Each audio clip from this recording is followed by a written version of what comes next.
Edania. Edania. Edania in the Edania is in Edania. Edania is Edania. Edana in Edania. Edania. You look forward to Edania as Edania in Edania. Edania. Story in Edania. Edania. For Edania means Fine in Edania. Sorry, Edania. Bosses in Edania. In Edania. And Edania. in Edanian monsters classified as Edanian. Damage to Edanian monsters. Crystal items for Edania. Edanian monsters in Edania. Edania. They're adjusting basically all the UI settings for the new players, all the annoying pop-ups like enhancement, the amount of beer you crafted and whatnot is gonna get removed to a point where it's not gonna spam for minutes. If you like that, you can disable it. So you can enable basically a new button where you can see your alts and you can see how much gear they have. If they have a horsey, you can check their inventories. It's just much easier UI. Meaning you can place your characters where world or field bosses spawn. If you didn't want to move the alt to Zarka or another boss, now you can,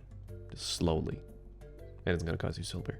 The knowledge icons were always hard to see, like that fishing icon right there. These are much more easier to notice. Really good change. Good job. This is the event change. It's also a really nice change. Event information. So all the information gonna be up. The new events is gonna be top. The one that is expiring gonna be at the bottom. So it's much easier to see. This is really good as well. Always wondered how much XP can I have during like the seasonal grind, the life skill grind. So now you're gonna be displayed with all the math info. Another W. An inventory just made for enhancing mats. So now I don't need to have an enhancing character. Need to get used to the enhancing window because it doesn't look that good, but 10 billion silver. no, you will not be able to spam this reward. The 10 billion silver is going to be a one-time thing for people who finish seasonal, and I think they're gradually going to get it. Party Black Shrines, there will always like kind of sad. Your friends do 5 bosses and you kind of want to, do them too, but they are doing different bosses, so you can't help them out. Now you will be able to do and help out your boys, but you won't get the reward. But at least you can do it, so this should have been week 1 change, but they finally introduced it. I guess I didn't mention the Tri-Tuvala. Tri-Tuvala accessories don't break until Tri. So the Tuvala and the 10 bill seasonal is coming next week in Korea, to be more exact. So probably like another day to EU and A. Then the boss changes, then the UI changes, and you can see the dates. So they're remaking Olvia because nobody really goes to Olvia anymore, so go take screenshots before they nuke it. Olvia is being changed into like something to do with new players and beginning area, and they mentioned like an Olvia school. Basically, video at the start, very confusing. Hopefully this helps. All-in-one presets are finally here. So PvP setup, your AOS setup, your everything set up. Touchy subject, I would say. All the adventure people who done adventure logs throughout the years, like me, gets a title or 2 titles for completing all of them. And for those who haven't completed adventure logs, you only need to now do Igor Bertali's adventure log to complete all of it and get all the rewards.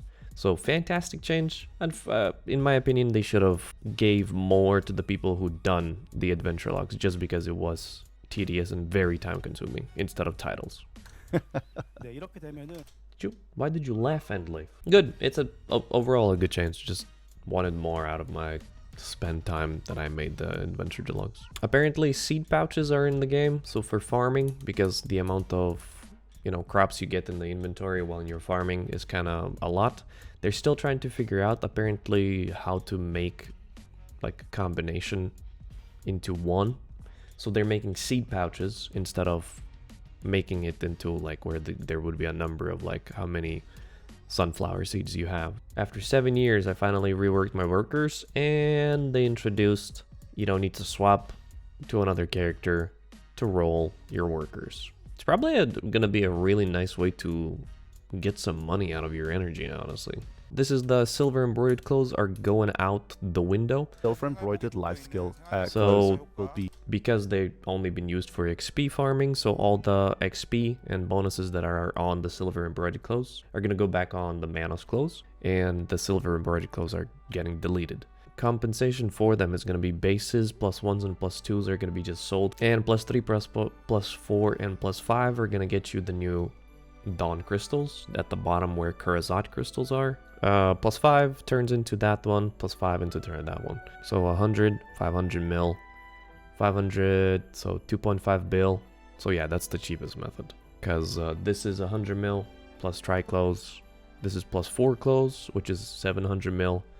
And this is 5 bill. So if you buy +3 close for 100 mil-ish, that's the cheapest way of spamming into the next tier of the crystals. Increase processing success rate on Manos processing close, so you don't fail much. And they didn't give you more inventories. They're gonna go with the Tarkov method of more bags into bag. So they're extended the Marco bag, Patrigio bag, Marco bag, Merv's carry-on bag. Bags inside the bags. Well, you won't be able to get Patrigio bag up anymore. So get your Patrigio bags if you haven't already. You can get them from Night Vendor as well. And I think there's a weekly or a daily next to Jutina. So get them if you have inventory problems. I feel bad for you, son. You can make your maid into a main maid. So you can make it a shy, you can make it into a Zerker, you can make it into a ranger. You can customize it, put a outfit on the maid. And they're also working on experimenting with AI features, so you can talk with the maid. So if you ever wanted to get a girlfriend, boys, they wanted to make a blue battlefield since 2021, as they mention it on screen right now, and they're actually adding it. They should have first fixed the ocean content and the way boats interact with each other and the way you boat PvP. I am very skeptical about this. The only rules that they changed is like 50% less speed. The map is on your screen right now. And it's not blue battlefield, it's blue war. Like reference to, it's not red battlefield mechanic where you solo queue. It's a node war. You need to queue up with your guildies.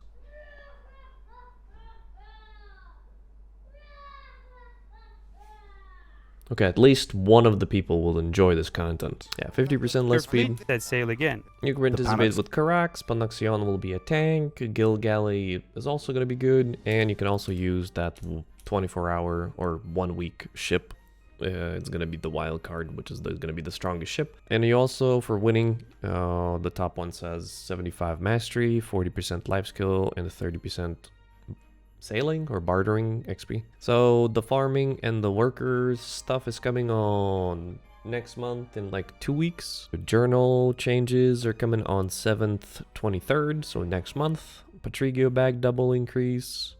The pearl inventory stuff. The blue battlefield is also next month. That's pretty cool. Presets is coming in 2 months on 8th, 27th. Life skill clothes are coming on 8th. Maid AI, your girlfriend is coming on 9th. Honestly, as a person who got all the treasures recently, this is like the perfect middle ground. Treasures are now going to be grindable in different areas. You basically go get this landscape, a painting, in the spot that you, let's say you're stuck in Histria for thousands of hours. So you go to Histria again while we have this, then you drop, I assume, one of these landscapes, paintings, and then you enable it.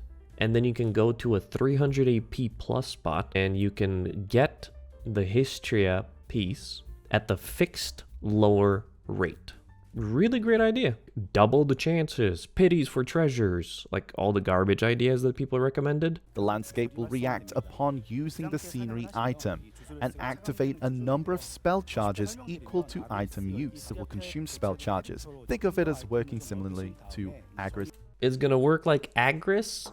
So do you need to actually keep on going to Histria to get the paintings? They're finally reworking Alchemy enhancing. Alchemy stone enhancing. Basically, there is no white, green, blue, yellow. There's only yellow grade. There's basically going to be Agris, and you can safely enhance it with Krons. I don't know what was the delay for this. I have no idea. Sub-weapon Sovereign. It's actually Giga. Like, actually, you gain a lot of AP because Kurum and Nuver goes into one, so they're making it so you actually gain quite a bit. So these are the stats. At max level of the deck, you will get 57, 59, 78, 29. So like 24 more AP and 4 more DP at deck level. The way you craft a Sovereign Sub-weapon is first method. There's 3 methods. First one is Pen Blackstar, and a gem who you craft after 20k Caphras. That's why all the Caphras are skyrocketing, because every single one of these ways, you need Kafras. Second option, Black Star, Pen Black Star, Kurum C20, Nuver C20. So again, I think for a C20 Nuver and Kurum you need 29k, like 29,000, 29,000. That's 20,000. And for the third option, Pen Black Star, Gem that you need to craft from 20,000 Kafras, and the new gem that you will get from the new region of Edana. It's going to be the main quest line, the mob drops, and you need 1,000 of them. We are not sure how hard it is to grind that, and probably everybody's going to choose the double Pen Black Star plus 20k Kafras option, just because you gain so much AP by just crafting it. Yeah, on a pry, you get 18 or 20 AP just on a base craft. So it's massive AP increase. And I know what you're asking. No, they did not include the last embers from the Land of Morning Light. So you can only craft the 2 sovereigns with them, the main and awakening. And the third embers you can use for a shy weapon. So this is the most cheered in Korea, at least in the audience. Everybody was super, pretty much the biggest clapping session that they received. Is tier 11. If you're on land, you're gonna be a Doom. If you're in air, you're gonna be a Pegasus. And if you're in water, you're gonna be a Dime.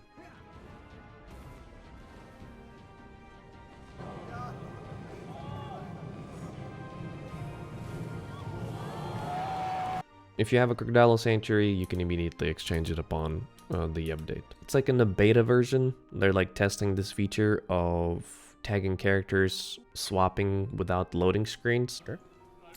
Yeah. Yo, wait. So August 6th is the Sovereign Subweapon Horsie, 8th, 13th. The treasures are almost in 2 months. And Alchemy Stone rework on the 9th. I'm not a PvPer, so I'm not going to pretend to know what they say. But just they're changing how accuracy. So 1% to 4 points conversion rate. They show an example of like you can see 19% plus 6%. That turns in like you just see it. Just changes. Also, they're removing finally the resistances. Apparently they talked about this last ball. So all of you who PvP would know this. So 2 different things, extra damage to humans and extra damage to characters. PvP. Less confusion with it. And classes with range grapple skills could become disproportionately strong compared to those with melee grapple. So they're adjusting The style range of his grabs. enemy. I mentioned this on stream and I got so much poop thrown at me. I never got into PvP. Mouse movement is complicated, but it's beautiful to watch. But I never learned it, mouse movement wise. So I keep like, throughout the years, I kept saying like mouse movement is garbage. And they're actually removing mouse movement. So fully disabled mouse movement. I thought they're gonna keep it for gathering and just life skilling in general, just because it's useful. But they're actually fully disabling it. So this was the giga change from 310 up AP. You're gonna be gaining for each AP extra plus 5 monster AP. Do you realize how much that AP it is, bro? So what they're talking about now is they're reworking all the AP requirements for zones. So a lot of the busted classes like AP and witches and wizards usually goes to a spot that they're under geared for, but because their class is so good, they can't grind it and perform well. So now it's gonna be more required for you to hit actually the AP brackets, which is easier with the systems that are coming. So triple mommy is added to the game, 1 wing mommy, Corsair's mom, and Sork mom. Approved. Exactly. The bosses look you cool. must fake. Go do the final Gladius if you want to do the other quest that is upcoming with Edania. So the area is pretty tough. You need at least 350 AP and 427 DP. At the current rate in the video, 350, 427 is quite steep. But with the upcoming changes to AP, the sovereign weapons, the sub weapon, and whatnot, it's gonna be easier. So just tap a few pens here and there, and you got there. So it goes to 365, 360, 370, 380. So apparently the bosses will have their own separate mechanics. Seems logical. So they're gonna showcase the winged mommy, which is Dracania with wings. I guess Dragania would have wings.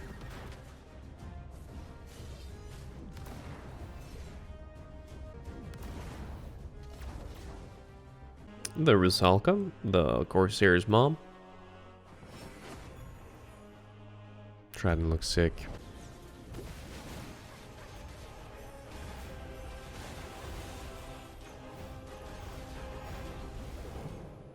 So this is the part where they kinda, hopefully they will change.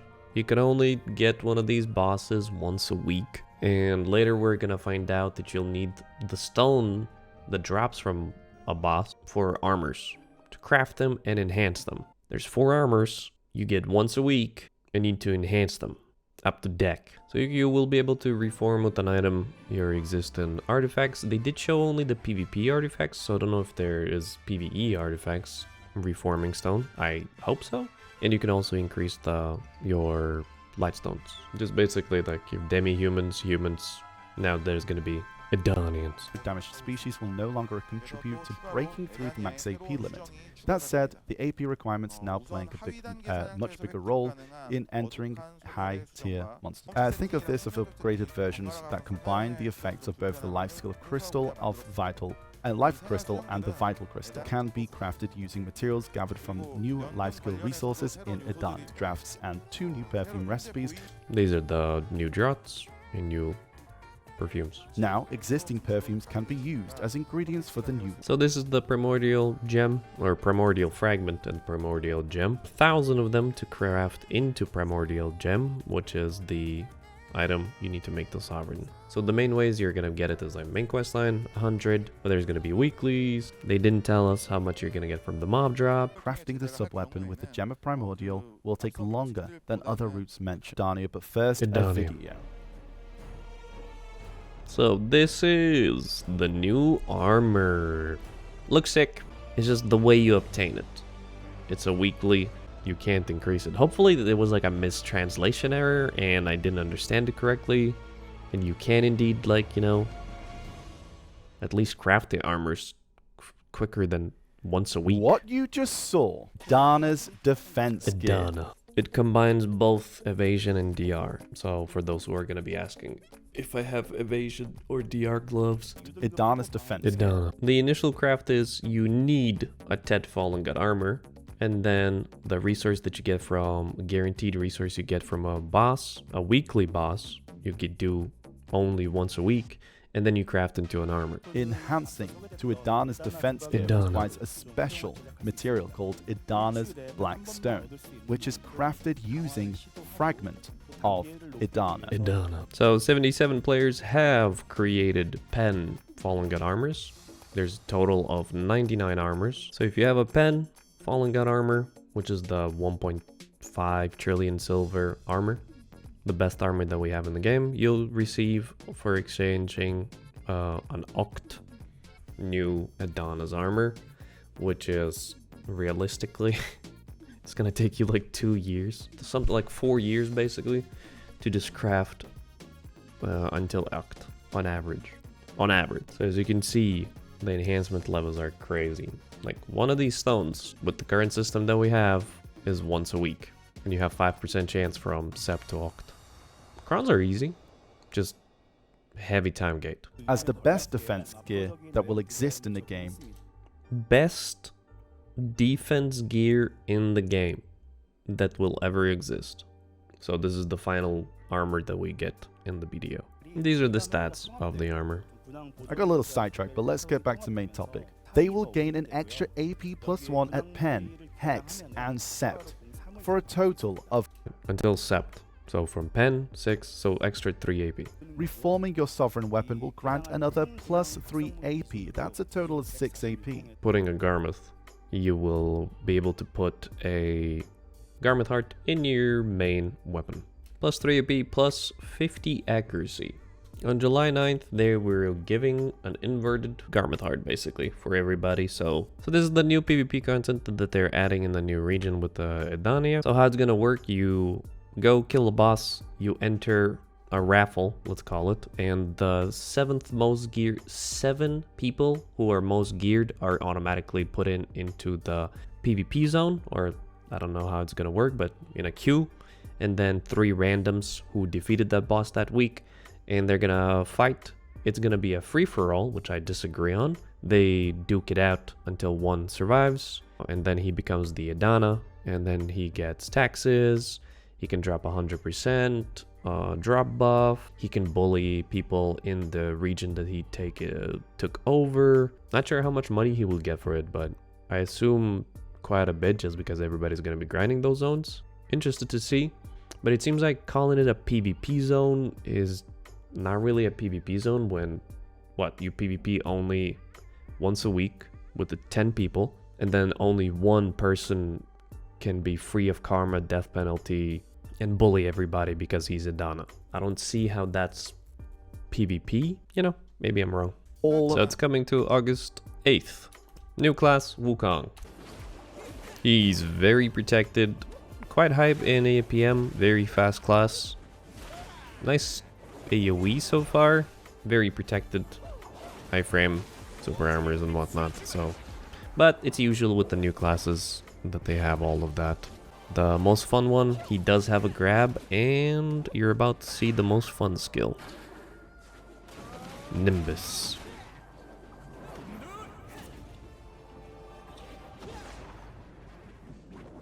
Nice.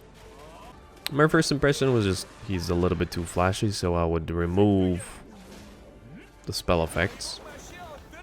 You don't need that much, but it looks cool. 100% is summoning a bell on top of someone. 200% is sick. A really nice flex. Summon the boys while he's chilling in the air.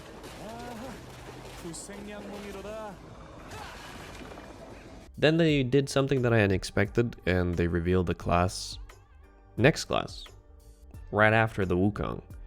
So this is Savior, also people been calling it Saber, and it's a two-handed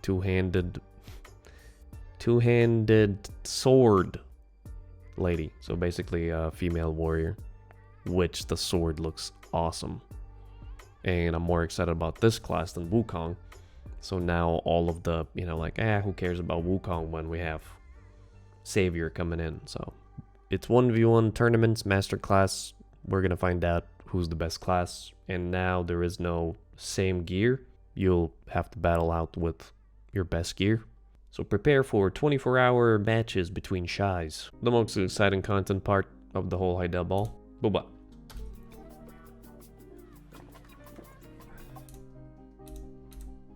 Good outfit. And they're coming out with another one. That. 2 outfits. And this is all the time that it's released. So pretty much in the next 3 months, we should be getting everything that they said during this Heidel Ball. And for the goodies. So we getting Garmoth in 2 weeks, or Garmoth Hearth in 2 weeks. Then we're already gotten now. I'll put the codes on top of the screen now. You get 20,000 crowns. 300 stack, 250 stack, weapon swap coupons, 7 hammers, 10 J scrolls. Also more stacks, more dim tier 10 attempts, just costumes, just everything nice. That's a lot of goodies. I was trying to think of like, what do I score this Heidel Ball? My initial reaction was 7.9, or initial reaction was 8.1. Then I talked with Blue. He knocked it down to like 7.9 because he was making good points. Of like, yes, but life skilling, but no PvP content. The more I think about it, overall, all the updates were good. The quality of life, finally we're getting like alchemy stones. Just slowly, all the good quality of life changes. Does that change BDO in the terms of people are like gonna come back to the game? No, but it's good changes. For a Heidel Ball, it's a 7.9 from me. I think overall they did a good job. And hopefully that helps you. And most importantly, Edania.